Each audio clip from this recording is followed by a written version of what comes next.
Hello, welcome.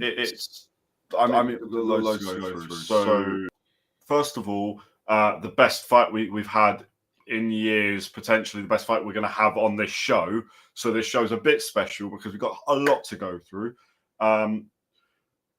There's just too many places to start, so we're going to go ahead and first of all, Paolo, hello, how are you? Good evening, good morning, mid-morning, wherever you are. How are you, Benkui, Mercy Baku? How are you doing?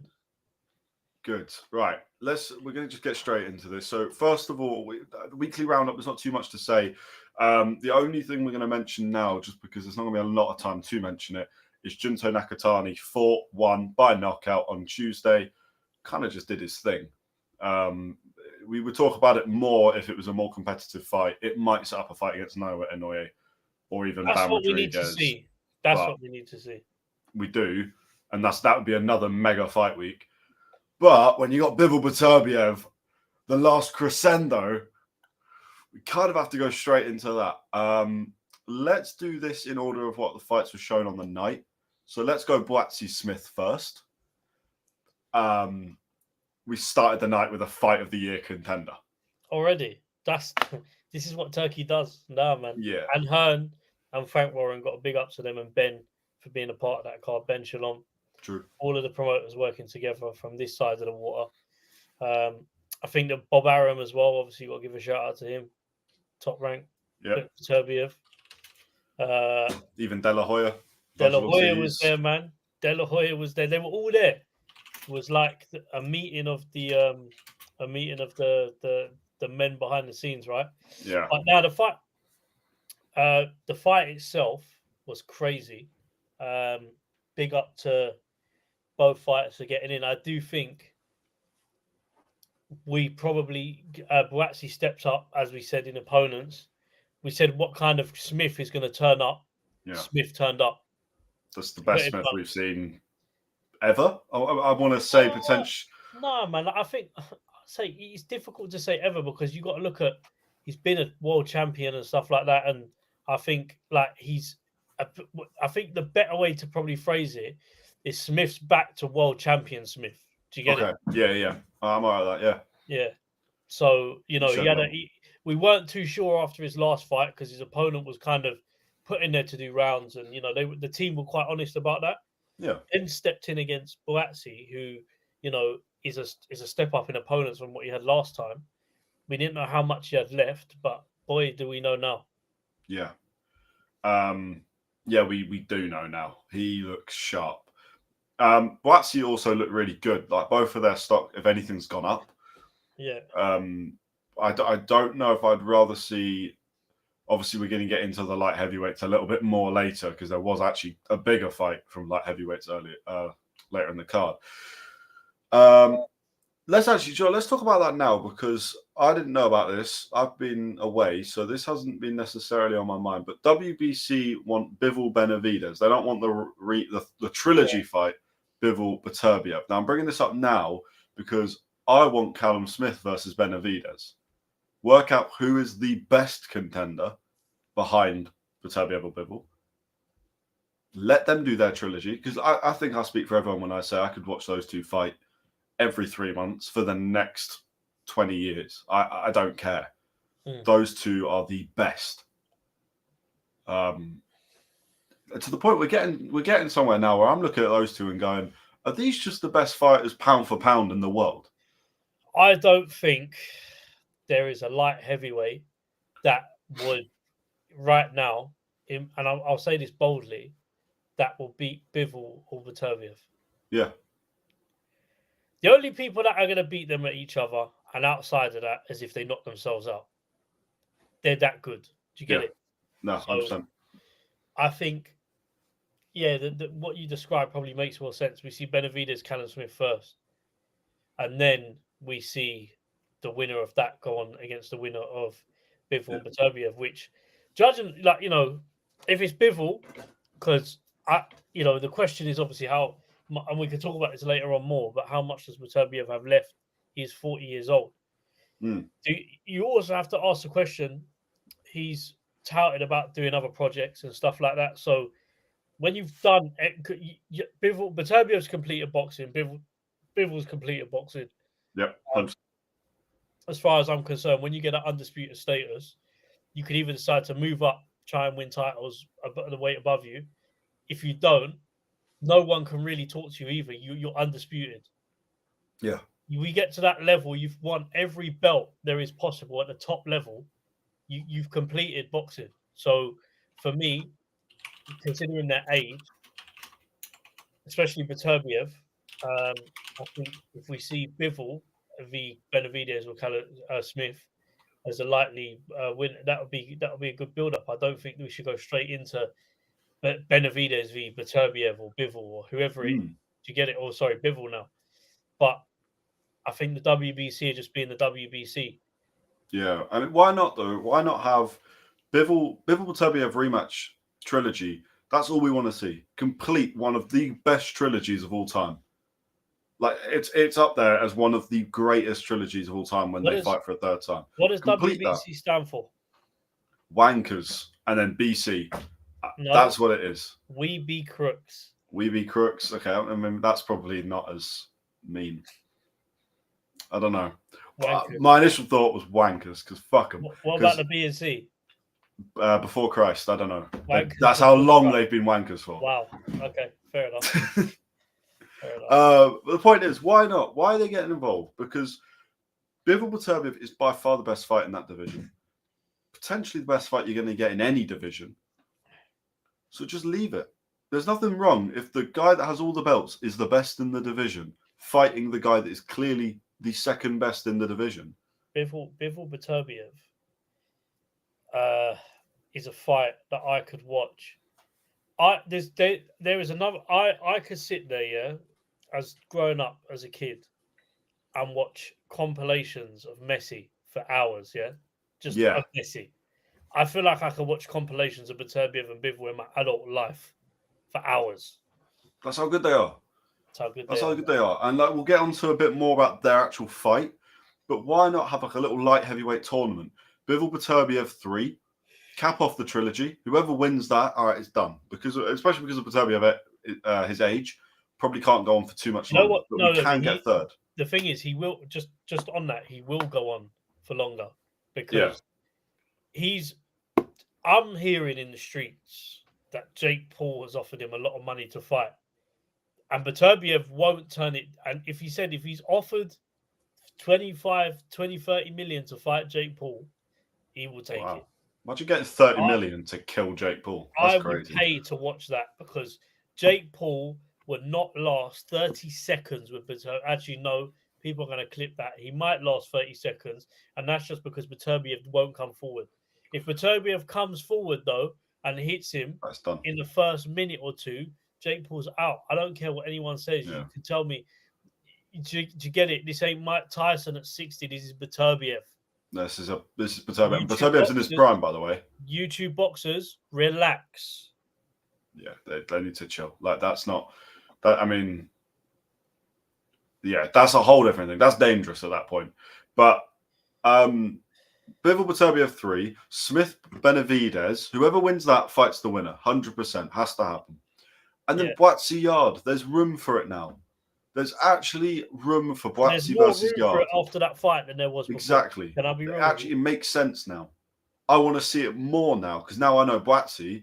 You put it on him, he'll put it back on you. That's the way he fights. That's what he can do. He's got that. He's got an infight where he'll go to war with you. That's the first time we've really seen that from Joshua Boatsy. And now I'm like, all right, now I'm more excited to watch him in the future. We know what Anthony Yard can do. That makes more sense. Yeah. Benavidez Bivol right now would feel like a waste of Bivol Beterbiev 3. I would rather. And do you see Benavidez beating Bivol? I don't. Yeah, no, I would. I'm going to be honest. Should I put it bluntly? Yeah, I would rather watch if that third fight doesn't happen with Beterbiev and Bivol. Yeah, because we're going to see Benavidez and Bivol as a punishment. We're covering a Misfits card for a life. Sure. As a punishment, because that is punishment. We are doing a YouTube. If Bivol Beterbiev 3 don't happen, yeah, and we have to entertain Benavidez and Bivol beforehand, we are doing a Misfits YouTube live. I'm in for that. Yeah, makes sense. Yeah, that was a bit of a passionate rant. I just don't want that fight yet. No. Later, Bivol Benavidez is fine. I'm up for it, but not right now. Back to this. Round 6 was insane. Both of them have just put their stock up. There's not much more to say on this, actually, but it's just such a great fight to start a show. And I don't think anyone thought it was going to be that good. Not even close. That was not a fight. I mean, we weren't saying that. We were saying it was going to be a good fight. No doubt about that. But there was I never thought it'd be like that. I didn't think it'd be fireworks. I thought it'd be technical. I didn't think it'd be. I didn't know what fighters were going to turn up. This is the thing. Yeah. I don't think many people did. So it's difficult to say beforehand how good of a Smith we was going to get. We know how good he can be, but it was if he had it left, you get it. Yeah. So, and he's definitely got it. 100%. He's still got it. 100%. If it wasn't Bivol Beterbiev world champions right now, I'd say he's able to go and win a world title. It's a bit different because of how good the opponents are, but yeah. Right. Now, I believe the next fight of the night was Caballero versus Zhang. And I've got to, first of all, before anything else is said, say, Paolo, your prediction was bang on. What a prediction. Glad we didn't bet on that one because I would be drinking some shake or whatever. I'm sure we did. That would have. Let me go back. No, we did it for Parker Dubois, which didn't even happen. Void fight, innit? Yeah. So this week we were all right, and I was thinking about that, but I rewatched it. We did not do a bet for this. We both had Caballero winning. You were bold in that. Well, not bold actually. You had Caballero winning by a knockout, and you were spot on. Caballero did a job. You know what it is, Connor? Mindset. See if we can edit a genie into this one. So, please, because I ain't got that technique. Please listen. I saw Moses Atuma knock the guy out in round 1. It happened. That's true. Your predictions are getting kind of. Caballero knocks down Zhang, makes him quit. That happened.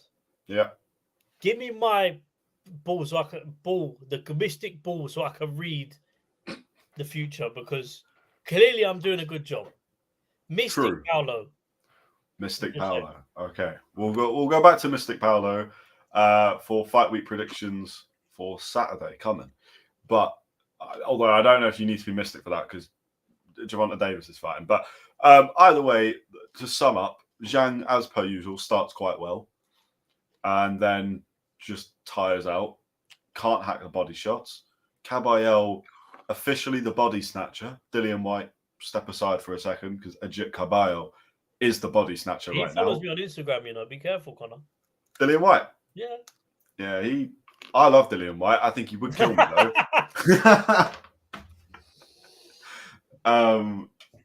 Dillian, he called you the not so much body snatcher anymore, man. I did not say that. I said Ajit Caballero is the body snatcher right now. So what you're saying is Dillian's got to get that back off Caballero. Yeah.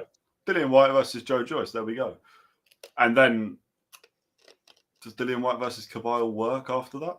It's not bad. I don't think Dillian White v Joe Joyce works, but that's a story for another day. Well, that definitely doesn't work. But then at the moment, Joe Joyce versus anyone doesn't really work. It doesn't feel like it works. So anyway, not talking about them. But Caballero now 3 knockouts in a row by the body. You talk to anyone that sparred him, be that Anthony Joshua, Joyce as well, actually. They will tell you this guy's just relentless. Keeps coming forward, hurts with the shots he throws are different. They're in power, but when he throws with power, it hurts. Incredible boxer. Still feels underrated, but he's quickly coming up now. He's going to get a title shot soon. He's probably one big win away from forcing that shot. I love an underdog story. Yeah. Because the maddest thing about it is Caballero's had 2 he's had convincing performances, and people still label him the underdog, man. What a story if he goes and wins a world title. That'd be amazing. And he beat the Terminator, Makhmudov, who we've not heard of since. Like, this guy got in the ring, had a twitch, and was in the corner of him, doing all this. And we were like, I was shitting myself on the sofa watching him. And then Adric Cabile disposed of him. Then you got Frank Sanchez, who we've been told for years is like the most avoided, brilliant heavyweight, boxing skill, all this. Cabile made him look bang average. And then Zhang Zhang, we kind of knew what was going to happen, but Zhang hits hard, and Cabile got up off the canvas, and knocked him out. You're talking a serious fighter, who I think will be avoided. I think he might be the boogeyman of the division now, especially after what happened later in the night. So props to Cabile. Now, this fight, probably the worst of the night, Carlos Adames versus Adames-Sheeraz. Listen. I really am struggling to read some of people's reactions to that fight, because anyone who says that Adames-Sheeraz won that fight maybe get a pair of these. Yeah. Because Carlos Adames, listen, serious fighter, serious fighter. Big time. And again, we might have to go back to Mystic Paolo saying, what was it? British fighters don't do well in world title fights. Nick Ball had the first one and then had to come back on the second. It doesn't always go well that first time. Adames-Sheeraz broke his hand in round 2. I think I'm a bad omen for people, Mate, I reckon buy a lottery ticket because it's coming home. But yeah, the thing is, Sheeraz lost. To get a draw out of that was very lucky.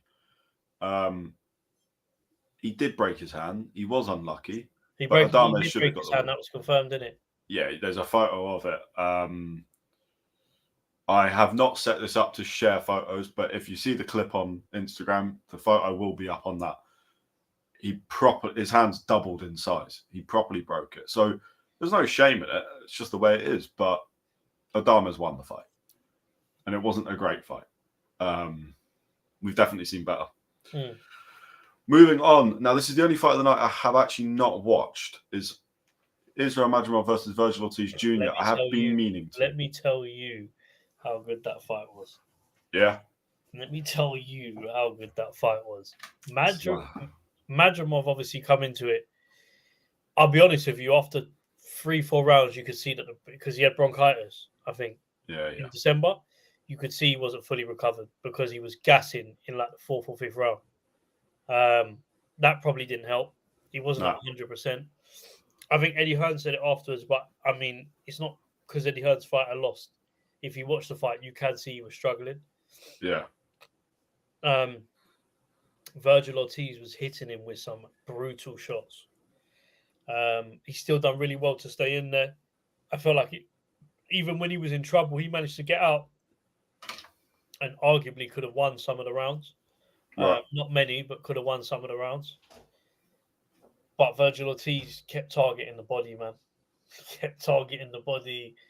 And yeah, just calculated.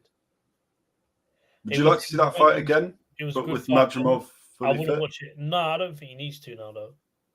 Yeah. I mean, Virgil Ortiz probably wouldn't take it. It's a risky fight to take again. They're trying to set up because they're trying to ask Terence if he'd fight Virgil Ortiz. Terence would be up for it, but it's a good name to get on the record. So it is. The only thing would be if Crawford's trying to put that weight on. He doesn't want to be cut into 154 again, but before September. But yeah, I mean, that'd be a great fight. I'd expect Crawford to win, but Virgil Ortiz coming forward is lethal. Yeah, that's the one I haven't watched. Big the only one as well. Yeah, he's a big fan. He's really, like, in a good way. It's good to have characters. Bit of an odd guy. Big into his like rock music, cars, memes. After his fight, he was letting everyone know that he was just finishing A Prisoner of Azkaban, the book. He's been talking about that on Instagram as well, you know. He was saying about he started reading it on Fight Week. He started reading Harry Potter. He's a funny guy. He's a good character to have. I think he'll become a huge name.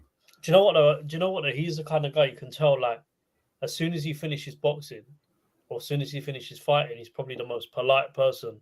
Yeah. Going. Do you get it? Like, the boxing doesn't reflect his character outside of the ring. No, that's always the way, isn't it? They're the nicest blokes, and then they get in the they get in the ring. Not always the way. Not every boxer's a nice bloke. I'm saying they get in the ring and they're like the most violent person you'll ever see in your life, and that person, the one that's the most violent in the ring, generally gets out of the ring, and they're actually this really nice sound guy. You know what? I feel as if. Do you know what it is here? Like, I know when we talk about violent boxers, you go back in the day, Nigel Benn was always angry, wasn't he? He was always angry, Nigel Benn. But then you talk about his son, Conor, in the ring, very aggressive, outside of the ring. But people have to remember, he's like 28. So yeah, he ain't old. He's just like a 28-year-old in terms of probably his energy outside of the ring. But come in the ring, he turns into a horrible guy, which is not bad for him because it wins. That's good. Yeah. I don't know. Depends who we're talking about, because there's some people's characters out the ring that stink as well. Oh yeah, of course. And I've kind of learned that firsthand, not calling any names out. But yeah, you know who you are. You know who you are. All right. So Virgil Ortiz obviously got options. Terence Crawford being one of them. Needs to get a world title, really. Madrimov. Where does he go? Madrimov come back, fight again. Yeah. This is a good thing about Saudi, because you lose a fight, you're not done. Madrimov will come back, he'll fight again. Yeah. Maybe even out of the fight, he pulled out of in December could be an option as well. Was it Madrimov pulled out in December? Yeah. He was fighting Boashuk. So we could see that. That'd be a good fight. Listen, 2 wins and you're back into the mix for world titles. 3 fights. He's also only had 14 pro fights, 15 now. Yeah. He's still pretty, his amateur experience is crazy, and he's been a world champion already, but he's gone Crawford, Virgil Ortiz back to back. He's gone world title winning fight, Terence Crawford, Virgil Ortiz. That's a hard run, especially when you've got bronchitis in the middle. So, he'll be fine. Right. Shakur Stevenson. Paolo, what do you make of him now? First of all, stories, man.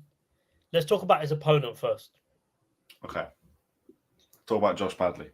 Mr. Padley. Listen, changed his life, man. Yeah. I got to give something to him. I didn't give him a round in the fight. I'm going to be honest with you. But he fought. He lasted 9 rounds with a 3-division world champion, or 3-time world champion. Yeah. So you got to give your hats off to him. He's obviously stepped up in levels. He says he wants to go back down now to win like a title back to where he's kind of fighting at. Yeah. So from there, he's retired from his day job. He's able to focus on boxing more because of the money he earned. He could get back onto the Saudi cards. So it's a win-win for him, really. He's made enough money to buy a house. Well, he's been gifted a house as well. He hasn't been gifted a house. Did he not? Oh. No. This got cleared up. So he got paid 500 grand or 500. I think just short of 500k. Right. I look at the price of a house in Doncaster. Let's talk about a 4-bedroom house. Yeah, I mean the market's crazy. I'll just get one up for you now whilst we're here. Homes under the hammer. 1 second. So a 4-bedroom detached house, all in all, 398k. Yeah. That's a 4-bed house. This house looks unreal, by the way. Can I just say? I should move to Doncaster, man. It's Doncaster, where's that? It's looking like it. It's looking like it's where it's at. Because the prices are, man. Floor plans, wow. But Padley won, got his house, left Saudi, The funniest bit about it is when he was going to Saudi, left his work van at the airport car park, got on the plane to Saudi, then fought, back home, new house. In terms of what he's done, I can't knock it, Connor. Do you know what I mean? Yeah. Of course. Hopefully we can get him on soon, man. Big shout out to Padley. But, you know, in terms of Shakur Stevenson, massively disappointed with him. Really? I'm going to be honest with you. I watched that fight and he literally, every chance he had to stop it, he didn't. Right. Or he didn't see stuff through. We know how good he is. We know how sharp he was. He was quicker than Padley. He threw more punches than Padley. He landed more. But, bro, like, after the last two fights Shakur had, for me, if you're going into that fight, you want to make a statement performance. You want to get the fighter out there quick, in my opinion. I think he done it too long. Obviously, he hit him with devastating body shots in the end. Padley couldn't get up after the third. I hear it. But I just think the fight went on for too long for what Shakur could control. Okay. I feel like I hear that. Stopped it earlier, and that's no disrespect to Padley. But he was having that much of an effect on him, but then he would have got carried through with some of the punches. It was weird. So interesting. Yeah, man. That is what Shakur Stevenson does to me, though, sometimes.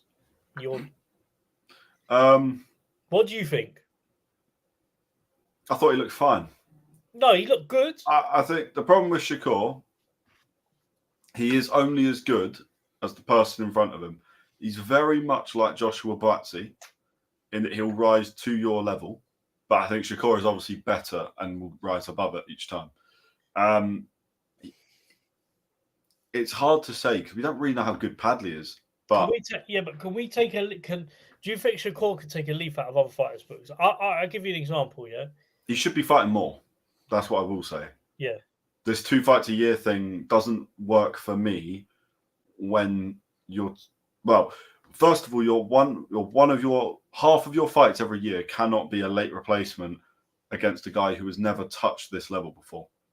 I've got so much respect for Josh Padley, but does he have any right currently to be in the ring with Shakur Stevenson?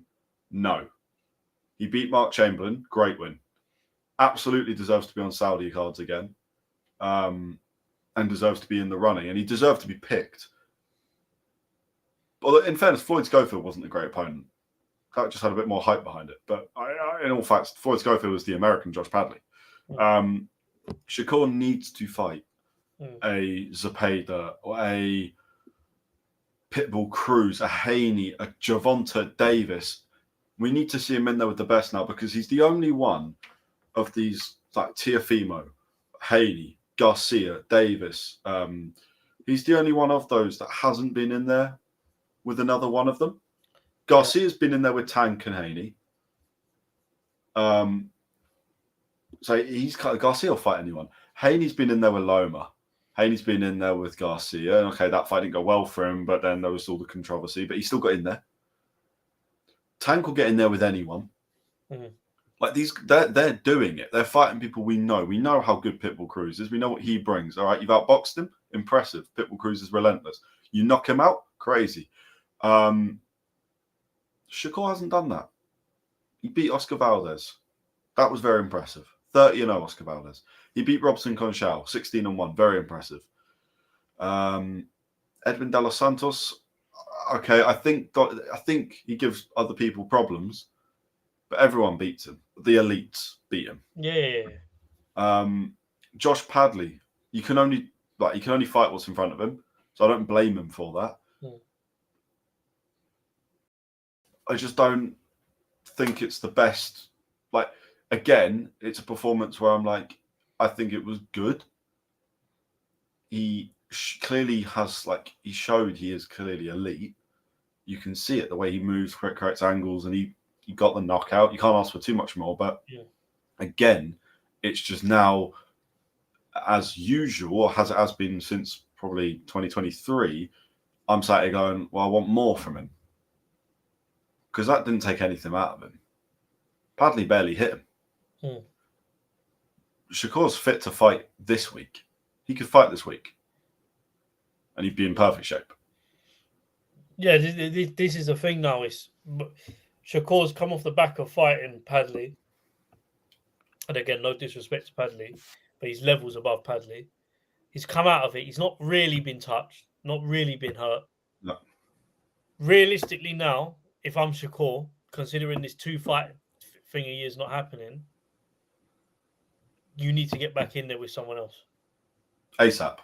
Or if this fight with Gervonta on Saturday and it goes Gervonta's way, that fight, then the fight that should get made next is Gervonta Davis and Shakur Stevenson. Give the fans what they want and go into a 50-50 fight. And do you know what? Shakur gets in there with Tank, all comments stop. Because then he's not just got in there with a dangerous fighter, he's got in there with the most dangerous fighter. But that fight's interesting because I heard Terence Crawford talking about it, and he was saying that, in terms of his sharpness, and look, it's difficult to call Shakur Stevenson boring because his style is of similar or as the way Floyd Mayweather kind of boxed. And I'm a big admirer in terms of of course. But this is where we go to look who Floyd fought. Facts. Look who he did it against. So we can't compare. So I suppose what I'm getting at is you can't compare Floyd's style and Shakur Stevenson's style when Shakur Stevenson's resume doesn't even touch starters of what Floyd Mayweather's done. No. So this whole narrative that Shakur Stevenson boxes, but you called Floyd boring, or you called Floyd too defensive or too sharp. Yeah, cool. Yeah. He was fighting De La Hoya. The guy was fighting Pacquiao. The guy was fighting Canelo. Like, it's different. He fought everyone, by the way. Everyone. And he beat them all in that style. Ricky Hatton, who at the time was probably the best British fighter that we had at probably that level. And Mayweather did him. Absolutely just did him in. Turned up to Manchester and done him. Yeah. In a Man United top. Yeah. Like, that's the level. Mayweather had 50 fights in his career, 49 fights in his career. 50, can't know, but 49. We don't count Conor McGregor, 49. 49 fights in his career. Shakur is not going to touch 49 fights in his career. And of those 49, Mayweather was fighting, 25 world champions and beat them? Shakur for Valdez was a world champion. Is he on two? Two world champs? 3? And by the way, there's nothing wrong with that. He's having an incredible career. But when we're being told this guy's the best technical fighter in the world, I can't see it. I'm a big fan of his, and it doesn't sound like it, but I am. But it's getting annoying when go on. Also the way he presents himself. Like you beat Josh Padley. I don't like the way. All right, yeah, he's come to the UK. He's giving him shout. He's giving him props. All right, cool. But in the ring, it feels like it means a bit too much, and it sounds weird. But Josh Padley's a late replacement. If Shakur is as good as he is, or should be, or what we're told, I don't think Crawford would be celebrating that. Be like, all right, cool, done my job. Now can we get back in there in 2 or 3 months, because that did nothing to me. Yeah. I think the expectation for Shakur is a lot higher than what he's currently giving us. And that's the disappointing part. But you are right. If Gervonta Davis beats Lamont Roach this week, which I think, we're pretty dead set that's going to happen, and they go ahead and make Tank versus Shakur, then I'll shut up. I'm done. Even Shakur Haney or Shakur Zapata, just someone to give him a test. Which kind of shows you how good he is as well. Because there's no other fighter in the world that I'm doing this for, where I'm I'm pissed off because they're not getting those fights. They're not getting that test. Does this come down to? I don't know what it comes down to, but all I'm saying is, it's very difficult. Bivol's in my top, in my pound for pound. Like you messaged me on the weekend. Yeah. Arguably number 1 now. If not, he is number 1. Yeah. How can Shakur Stevenson's be in the same list as Alexander Usyk, Bivol, Canelo, Terence It's not. Crawford, Nairo Nairo Inoue, Inoue, Beterbiev. Beterbiev. He can't. He just can't. You can't put Shakur in that pound for pound conversation, by the way. Full stop. No. You could in 2022 when he beat Valdez. Yeah. That's when you could. And that's when he potentially had a shout at being one of maybe top 5, top 10 easily. But now you've got guys that are so much more active fighting the fighters. And the real issue is we're not at a point where being under a certain promotion holds you back. Yeah. Everyone is working with Riyadh season. So if you're a big name, Shakur's a big name, you're going to get the fights that you want. I'm not saying he's avoiding anyone, but it's kind of like the Zepeda fight. I don't see why that's not happened. The Haney fight, okay, he's going the Garcia route, fair enough. Gervonta Davis is maybe being a bit more difficult, okay. But are you telling me Floyd Schofield was the best fight they could find out there? I don't believe that. Again, like, there's no doubt. Obviously, clearly we can see Shakur's ability, but I'm not that convinced yet because of the opponents. So that I've seen in the last couple of fights. Yeah, I'm just not. So I'm not saying he's not good. He's definitely very good. But please, Greenie, this is for you. This is for you, Greenie. Yeah? You know how much this guy loves Shakur. Yeah, he can't be in that same convo as any of the pound for pound guys we just mentioned. And you don't like. It's not even a thing of he's close. No, not trying to hear it. No, he's not. Well, let's think about this. Bivol, Beterbiev, easy, fought this weekend. Usyk, Inoue, Canelo, Crawford, Gervonta Davis. Yeah. Then you're going Bam Rodriguez. David Benavidez deserves to be up there just because he's not fought for a world title in a while. The guy has won 3 world titles, and look who he's fighting and beating at the moment. Yeah. He's up there. Yeah. You've got Junto Nakatani. That's 10 there. That's 10. Then you can look at cruiserweight and go, Jay Pataya is better than all of them. He's elite. You can also look at some of the other light heavyweights and go, potentially they're even high. Like Callum Smith just beat Joshua Waxy in a fight of the year contender. Then you look at super middle and you go, all right, we're really just Canelo, but Caleb Plant is a good shout. You go down to your middleweights and you've got your strong contenders again, like Janabek Al-Khudmedali, says his name. I think I might have smashed it that time, actually. Might have got his name right. But he's beating everyone right now. Then you've got your Haneys, your Garcias. He's probably retired, but you've got your Lomachenko. Struggling to see where anyone else gets into this. Then you've got your Nick Ball, who's beating everyone right now. Where are we? Let's be very honest. We've just named about 20 fighters. Yeah, and they're all more active. Where are we putting Shakur in that? Don't get me wrong. On ability, I think he is top 10. Cool. But based on what we are seeing right now, he's not above any of them.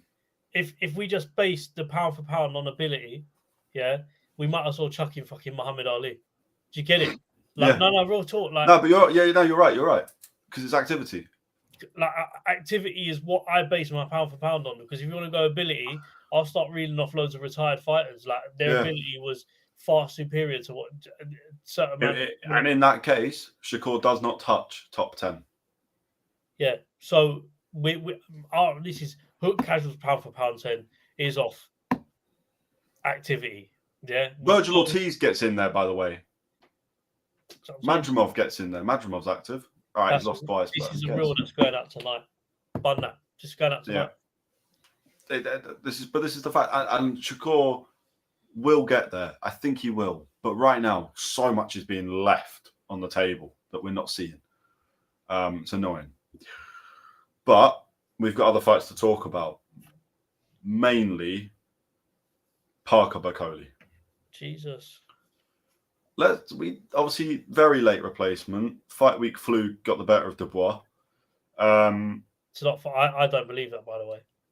You think they thought Usyk fight? I'm saying that Dubois pulled out of the fight because Usyk played with the idea that he would fight Dubois next. They got wind of that. Although it come out to the public after he pulled out. I think Dubois knew that beforehand, and it's too much of a risk fighting Parker, because if he loses that fight, he loses his shot at undisputed.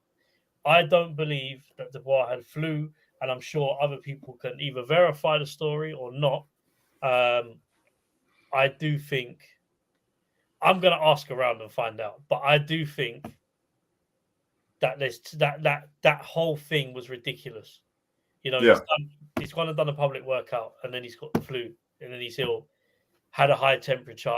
It's just weird. Like, and then I was a bit disappointed in Parker in the sense that he had the choice of fighting Lawrence Okoli and Bakole. Lawrence Okoli, as far as I'm aware, was training or was more ready than Bakole. Bakole hadn't trained. Bakole got 2 flights from Congo, from what I understand. Yeah. He had to drive out of Congo. He can't fly in or out of Congo right now because of all the political stuff going on. So he had to drive to Ethiopia, flight from Ethiopia to Middle East somewhere, and then get a flight from there to Riyadh. Landed at 3 a.m, had to do interviews. Crazy. And then went to sleep. Woke up from what I understand, and then went to the arena. Yeah. Well, I don't know. He probably would have eaten, I'm guessing. I agree. I'm not disappointed in Parker. Parker probably didn't have much choice. Parker had the choice. Like, he got picked. You think he picked? Yeah. Pick but either way, I'm not disappointed. No. Parker versus Okoli, Lawrence Okoli, doesn't excite me at all. Yeah, but hear what I'm saying, yeah? Parker deserves to be where he's at now. If anything, I think as well he should be given a world title shot as well. There's this contendership for Parker. The revival in what he's done since that loss to Joe Joyce. Yeah.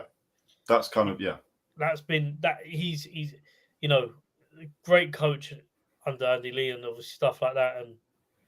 But I just think the fight was always going to go one way. I think a condition Bakole would have given Parker a lot of problems, more problems. You saw that with the shots that he was getting success with in the sort of first round. But then, listen, was it a bad decision on their part for Bakole? Probably not, because he earned $500K from it, the business side of it. Do you not think? I think it's a terrible decision. It's from a boxing point of view, it's a terrible decision. But his manager's gone from the business point of view, because his manager's his boxing coach. But so Bakole's got a confirmed fight under Riyadh season against the Jagba in May. He's getting a healthy paycheck for that, which is happening. But it's now not happening for a mandatory placement. He fights that, he'll beat, well, I'm assuming he'll beat a Jagba. Yeah. Then he's going to get another fight after that. Like Riyadh season, he's happy. Nice. Sorry, I got fucking noise. That's cool. So I'm going, Bakole's got a confirmed fight already, and he'll be getting a good amount of money for that. Won't be $500,000, but it'll be good money. He wins that fight, which it's not the hardest fight. He then goes in against, I don't know who, potentially Parker then, actually, because that's probably where it would be looking to go, because it'd probably go mandatory versus mandatory. He'll get paid more then. But now he's not a mandatory. He's just lost. And he's got to go into this Ajagba fight now with all the eyes on him going, what's he going to be like now? I think he'll be fine. But the point is, I think just as a management view, given he hadn't even trained, it's a terrible option to even put him up for it. Yeah. No. From the point of view of boxing, it stinks. Stinks. But from a business point of view, they obviously saw that it financially would make sense for them. Which is why they took it. Yeah, okay. I mean, I get that, but it's just his mandatory position. But then, really, when you're on this Saudi thing, is the mandatory positions more important or the money? And I mean, mandatory positions are even really a thing at the moment, isn't it? No, because there's mandatories and mandatories and mandatories and mandatories. You've got interim titles and flying about like interim titles flying about like eggs. Let's use that analogy. I think we'll be talking about eggs in a bit. All right. Well, well done to Parker anyway. He still got the job done. Bakole is still dangerous. He looked sluggish, but he still got the job done. And for anyone that's saying he didn't even land a punch on him, saying that Parker landed a nothing punch or whatever's been going on, you're idiots. Watch the slow-mo. Shall I be honest with you? That punch was exactly the same as the clip that went on DFC and done 14 million views currently. It's on. Oh, wow. 14. Because the same shot where it hits above there, which I showed to Johnny Nelson, by the way. Yeah. Johnny Nelson confirmed. Ben Shalom believed it didn't happen when I showed Ben. Callum Simpson said that it connected. But essentially, the top part of where it hits your head, if you get hit there, you lose your senses. Yeah. Even people at my work who will watch boxing, maybe not as much or religiously as I do, but they watch boxing, they all said the same thing. Do you know what I mean? I got a guy at my work who don't watch boxing. He said, "No, he hit him." Yeah, he did. Listen. He's hit the part of his head. You get punched there. Your senses are everywhere. Yeah, they're gone. Your senses are everywhere. So it's actually like when you actually think about it. Yeah, it's one of the best shots in boxing. I swear down. What Beterbiev does. I love that shot because I think the way it's so clean in terms of, and it fuzzes your opponent, but obviously what it does to your body then is your body's not able to kind of react, what's happened. So that's why Bakole's legs started going, and do you know what I mean? But they were right to kind of stop the fight there and then because on no training after a shot like that, considering what's been happening with recently in boxing, especially with the likes of John Cooney, rest in peace to him. Yeah. And it's always a stark reminder in boxing that you have to be really careful. You have to have a good coach. Big up to Anthony Crolla last weekend or the weekend before in the corner with his fighter who was a Queensbury card that he was fighting on. No, sorry, it was the card in Manchester. What guy? Catterall? Yes, Catterall card in Manchester. Yeah. Anthony Crolla had his fighter on the undercard. Was getting battered for 6 rounds, to be honest. If Crolla pulled him to the corner and said, like, I love you too much to, you're taking too many hits. He's a bit sharp, bit too young. I'm going to throw the towel in, but I like how he explained it.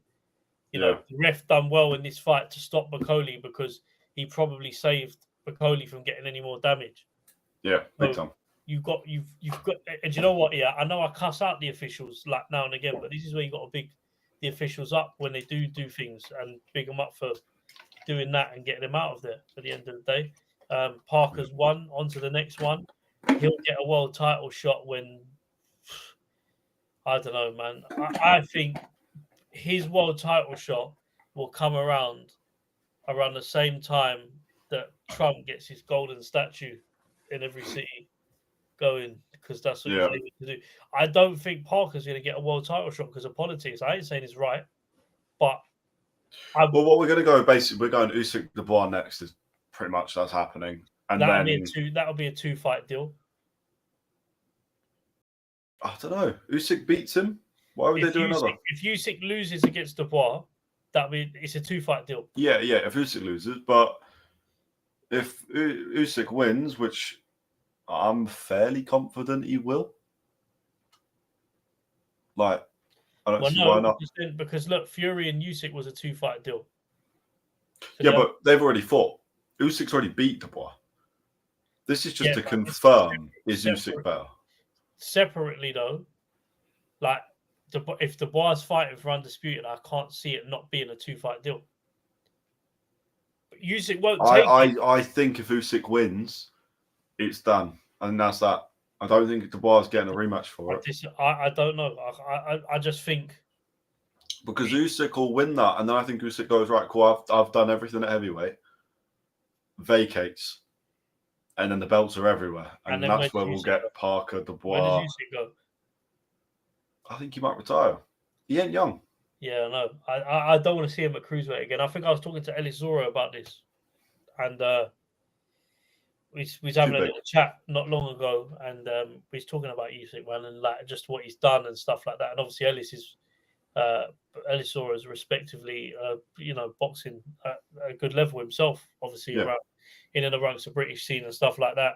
Fought on the world scene against Gervonta, but he was saying that Usyk to come back down to black cruiserweight after at the age he's at, you can't.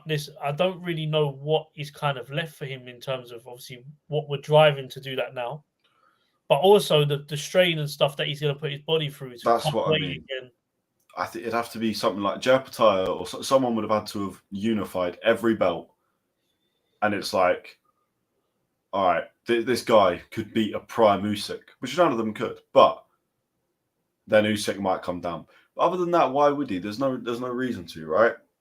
Unless he wants to prove just that he can, which he might want to. I think Usyk will fight Dubois. I think he'll beat Dubois. And I think that'll be the last we see of Usyk at heavyweight. I would like to see Bivol go up to cruiserweight. We're going to talk about that in a second. But first of all, Bivol Beterbiev 2. Kind of indescribable, but Bivol is the slickest fighter I've ever seen. He's a trickster, by the way, because how many rounds did people think his hand was broken for? He's amazing, man. No, do you know what it is? Yeah, like it was an easy mistake anyone could have made watching that, thinking like he's hurt his hand. But obviously, it was quite clear later on that he was kind of saving himself a couple of rounds in between, so he didn't burn out at the end because he was going to come strong at the end, and that is exactly what he done. But he won the first 3, and then he kind of went and won the last 8. Really, that's kind of how. Oh, not the last 8, the last 5. Jeez, not last 8. Yeah, that's crazy. I would say, yeah, he won the last 3 rounds. We definitely need to discuss the scorecard, sir. Well, 114 needs discussing. 119, 112. What was it? 119, 112? The other one? I thought the other 2 were okay. 114, 114 is mental, by the way. Yeah, to give the same. I mean, I don't even know how you do that, because it's like I thought it was pretty clear. Right, so it's 114, 114, 115, 113, 116, 112. So 115, 113, 116, 112. I had it 16, 12, 15, 13. I can understand. There were rounds that could have gone either way. I had it closer. I'd even say for me, 16, 12 was too wide. So you would have gone 15, 13, yeah. Hello? Hello? Hello? You've gone mute. Your signal's gone. Are you back? Maybe, hopefully. Yes. Can you hear me? I can see it's dodgy. I can hear you, yeah. You're back. Right, okay. Yeah, so you would have gone 115, 113. Yeah. Is that right? Yeah. Yeah, okay. That's fair. That's okay. That's a normal scorecard. 116, 112 is what I would have gone, but that's also fair. 114, 114 is just not. Oh my God. There we go. 114, 114 is just not a fair scorecard. I am bugging out. What is going on? There's a worm in Brighton, man. There's a worm in Brighton. Can't disclose the location, but there's a worm in Brighton. Right. Hopefully that was sorted to an extent. Yeah, I don't know what these judges are watching. 114. I'm saying when our judges are going to start answering for their shit scorecards, are we allowed to swear? Do we get in trouble for swearing? Yeah. No. Well, hopefully not. I swear all the time. Okay, cool. Well, it's demonetized if we do. We're fucked anyway, so we might as well stop now. Listen, let's be honest. When a judge is going to start answering questions for these cards, because that's a joke, by the way. 114, 114.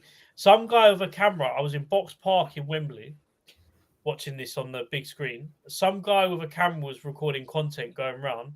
He got me on his. I don't know what he does, what his show is. I might appear in some Instagram reel somewhere. I might not. But he filmed me afterwards, and he said, "What do you think of the fight?" I said, 114, 115, get your head checked. Yeah. 160. I thought he said 160, 112. Mental. 114, 114. Yeah, do you know what it is? Yeah, I'm going to be honest with you. We've got it like there are dinosaurs judging on these cards. Yep. Big Get time. rid of them. Get rid of them. I don't know what to tell you, man. Like I'm saying, the judges are important. Don't get me wrong. Problem with judging is human error comes into play.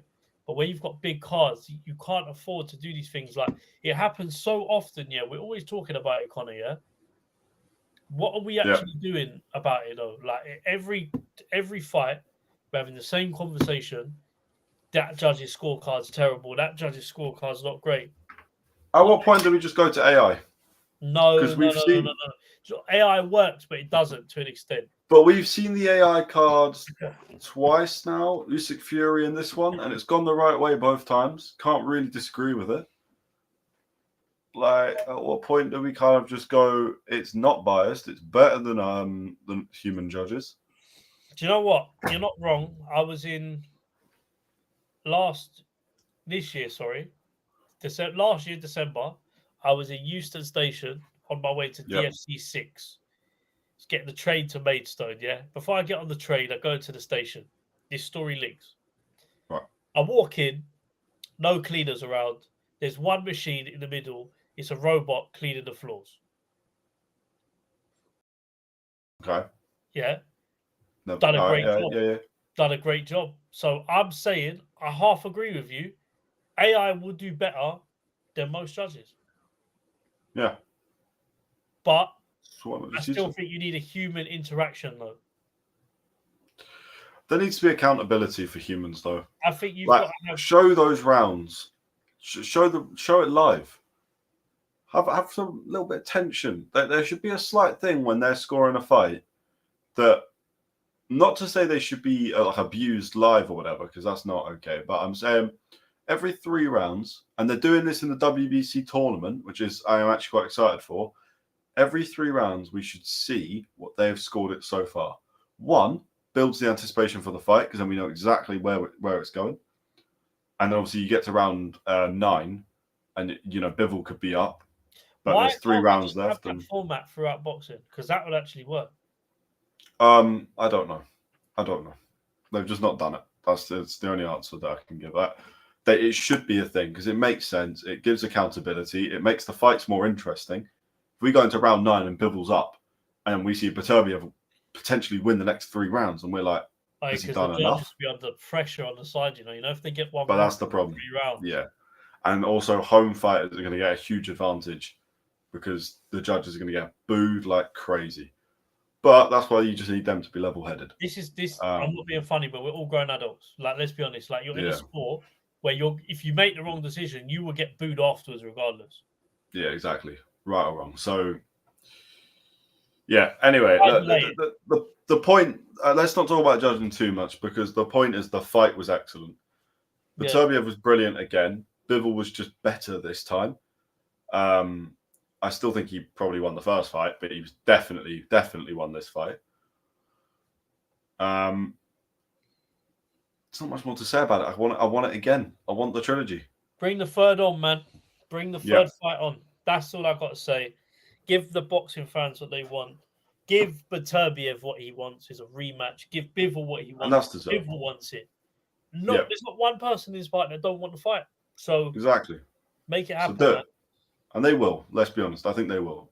I'm gonna tell my grandkids that I watched Beterbiev and Bivol twice. You get it? Probably even 3 times. I'm gonna tell my grandkids I saw Beterbiev live. I need to see Bivol live. So Beterbiev live. Beterbiev yard. Took myself. I was alone in the arena. Watched it. Watched 5 hours of boxing that day. That was one of the biggest cards I've ever seen in my life. Yeah. Tommy Fletcher fought someone who was 97, one win and 97 losses, and I still sat through it, and it was worth it. Jake Paul was there that day as well. That was not worth it. Anyway, Bivol at cruiserweight.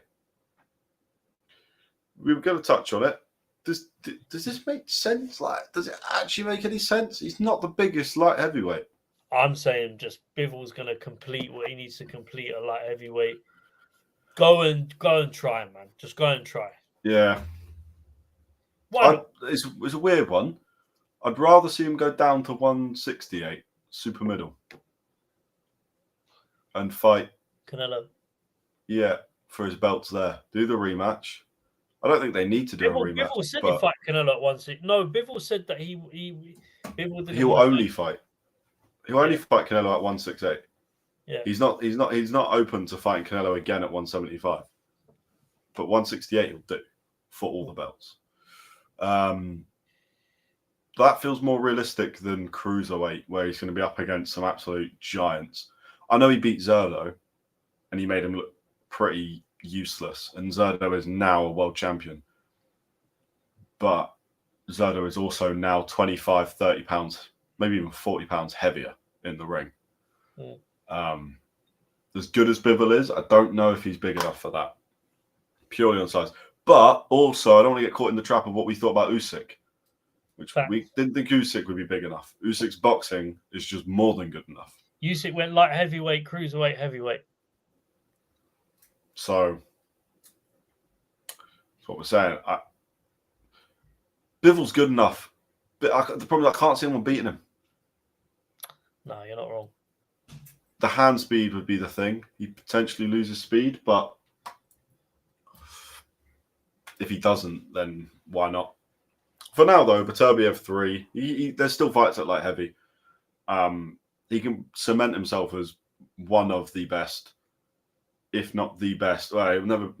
Roy Jones Jr. will always be kind of seen as the GOAT of the light heavyweights. But Bivol beating Beterbiev again, and then beating Benavidez, and then beating one of the English guys. Another one of the English guys beat Arthur, but there's more for him at 175 right now. Yeah. But I like the cruiser. I like that option. Right. Finally, I say finally because I've enjoyed it, but on to just other stuff going on in boxing. Gervonta Davis fight week versus Lamont Roach. There's not a lot to talk about. I don't think this is the best fight week. It sucks. And I'm really only just bringing this up because I want to talk about the fact it's $80 for pay-per-view. Compare that to the $20 people were paying last week for Bivol Beterbiev with all those fights we've just gone through.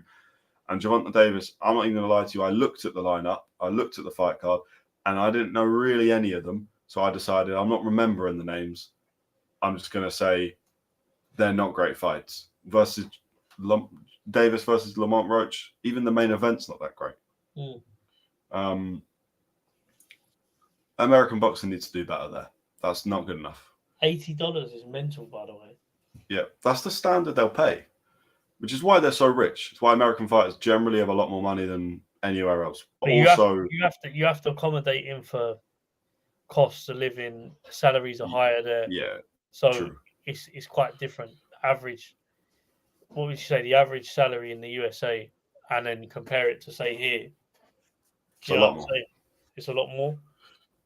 Yeah, but either way, they've just paid $20 for the best fight card of the year, and now they're paying 4 times that the next week for something that shouldn't even be pay-per-view. Yeah. Now it's Gervonta Davis, so people will pay it. He'll make a lot of money. He'll be fine, but it just I just wanted to bring that up. It just the fight card we're talking about is just not good enough. Gervonta Davis, we know what he's going to do against Lamont Roach. Roach will look all right for a round or two, and then Davis will have downloaded all the data, and he'll just delete him. Simple. That's what he'll do. Yeah, uppercut, delete by uppercut. Any way he wants, but yeah, that's all. The only reason I want to mention that is just to disappoint him. Delete by uppercut. Delete. Oh, okay. Mystical power. All right, I got it.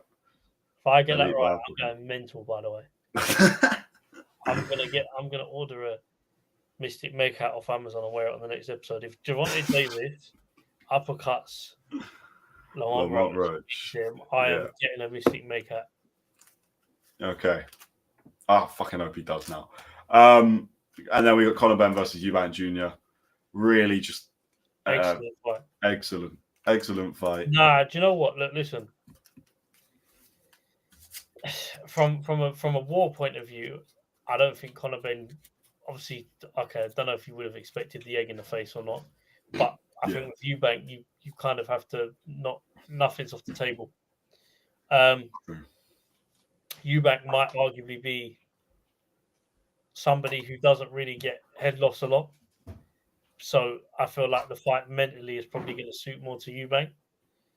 But he's going to struggle on the night because he's got a limit of 160 with the rehydration clause as well. Yeah. So this fight is very losable for him. And Conor Benn is a very good boxer with a lot of power, could cause him a lot of issues.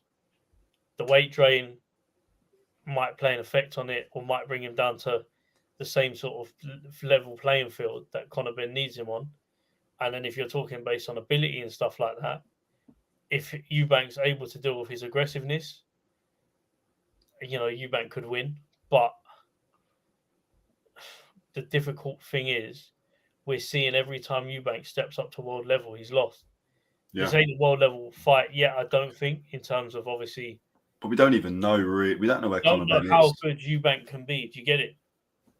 Yeah, we don't know. Well, that's a good point. We don't know how good Eubank is right now because his best. Well, he beat the last fight. I can't remember the guy's name. He won that comfortably. Yeah, he won that. But the one before that was Liam Smith. But Liam Smith had a bit of issues, and Liam Smith beat him in the first fight comfortably. So we don't know how good he is, and we also do not know just how good Conor Benn is. From everything we've seen, Conor Benn's a very good fighter. But Conor Benn's not done it against the top yet. I think he will, though. He'll get there. I think after this fight is going to streamline him, if he wins, to potentially, at some point, he's got to go for world titles. Well, they're talking the winner of this is getting Canelo, which is... So, sorry, that is definitely not happening. Turkey said it. Okay, Conor Benn is not fighting Canelo. Let's. He shouldn't be fighting Canelo, but that's what they're saying. Conor Benn cannot fight Canelo. Let's be honest. The weight difference is mental, and you think that you're going to draw Canelo out. What's Canelo? Chris Eubank Jr. versus Conor Benn winner to fight Canelo Alvarez, says Turkey Al Sheikh. I'm telling you, that's what they want. I am not saying that should happen because Conor Benn is way too small and not good enough. I mean, that's fantastic. If Conor Benn wins, that's great for him. The amount of money he'll make off that fight. And to fight Canelo, just as a boxing fan, which Conor Benn is, it's probably you've got them people. Are you there? I'm funny again. Yeah, I am here. I don't think you can hear me. I am here. Yeah, I can hear you. Conor Benn All right, cool. will beat Conor Benn and Canelo. That is very interesting. Yeah, the weight's wrong, but yeah. Yeah, okay. I wanted to bring that up, mainly press conference. Do you think it was too far? I don't think so. Depends how you look at it. Like, it's Eubank. Promotion-wise. It's Eubank, and for promotion, it done great. But Nigel Benn got his hands on Conor Eubank's throat. Yeah. Conor Benn weren't happy. Listen, look, it's building the fight up, innit? But exactly, no one wants to get slapped on the face of an egg. So for Conor Benn, he might feel gone too far. But he's a fighter, innit? Like, at the end of the day, he's been hit with worse. So I don't know. I don't think it was too far. It's good promotion. Yeah. We can't really complain. They went mental because they thought it was a glass, I think. I know Eddie Hearn did, so think it's mad. That's a bit different. Can I just say that it's mad, even from the first shot I saw, how Eddie Hearn did not see that was an egg? Yeah. I don't know. But either way, if you do think it's a glass and you're in that moment, then I do understand it. And Eddie Hearn was trying to beat the shit out of Ben Shalom. Like, this fight's going to be mental. Fight week for this is going to be crazy. I'm now thinking, it's payday tomorrow. Am I going to try and get tickets to go and see this? I don't know. I'm tempted. I'll have to decide. You'll find out next week if I bothered. But yeah, that's it. That's boxing this week. We got Gervonta Davis fight week. Junto Nakatani fought this week. Bivol-Benavidez fought last week, but this week. Benn-Eubank Jr. press conferences, one of which was going on as we were speaking, and I would not be surprised if we turn this off and find out something else has happened. We got a lot going on. Yeah. Boxing is now into its better period because we've had a relatively slow start to the year, somewhat. We are very much in the heat of it, or the thick of boxing right now, which is good. And that is everything for boxing this week 37. So I'm going to say my usual goodbye, subscribe, like, all the rest of it. Paolo, as per usual, Good night, people. do the outro. Good night. Before I go, just want to say, have a good one. Many cheers. Happy belated. Happy birthday to those who are celebrating tomorrow. Happy New Year to some people, because somewhere around the world it's a new year on someone's calendar. Yeah, why not? I like that. Happy New Year. Yeah, happy, and just keep on wishing for Beterbiev and Bivol free like we are. That I like. Please do. Mystic Paolo. To be fair, do you grant wishes as well, or do you just tell us the future? Hang on. Something's going on. I predict that this live is going to finish now.